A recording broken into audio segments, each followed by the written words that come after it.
Ya, Abang Po, pernah kagak Abang Po dengar makam keramat yang nyimpen dua keanehan sekaligus? Satu, ada pohon beringin bentuknya kayak gua bertirai. Satu lagi, ada batu nisan yang katanya makin lama makin berubah wajah.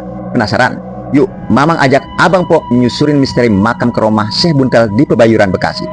Perjalanan Mamang kali ini nyampe ke makam Karomah Syekh Buntel, atau yang dikenal juga dengan nama Pangeran Papak Jaya Diningrat.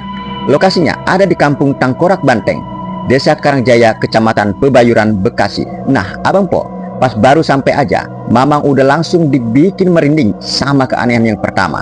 Di area makam ini, agak masuk ke dalam, berdiri pohon beringin tua yang bentuknya kagak biasa. Masya Allah, akarnya menjuntai kayak tirai, dan di tengahnya ada rongga besar mirip pintu gua. Orang dewasa juga bisa masuk ke dalamnya. Menurut cerita Bapak Ita, keturunan kelima sekaligus juru kunci di sini, tempat ini dipercaya sebagai lokasi tapak mukso.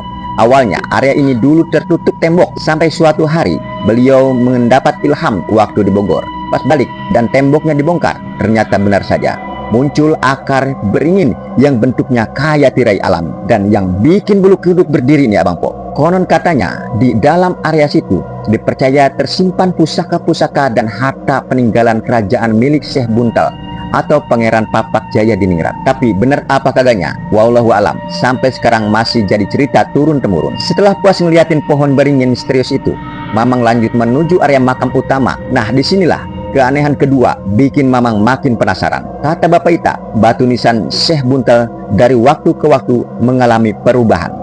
Dulu awalnya cuma terlihat garis-garis biasa, tapi makin kesini bentuknya berlahan mulai menyerupai wajah sepuh.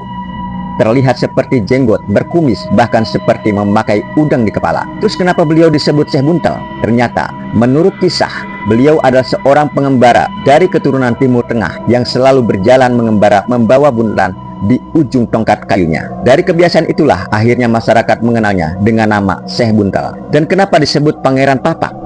Konon katanya karena Pangeran Papak tidak memiliki pusar seperti manusia seperti umumnya. Dan di samping makam Syekh Buntel, yaitu makam istrinya yang bernama Matua Kumbang.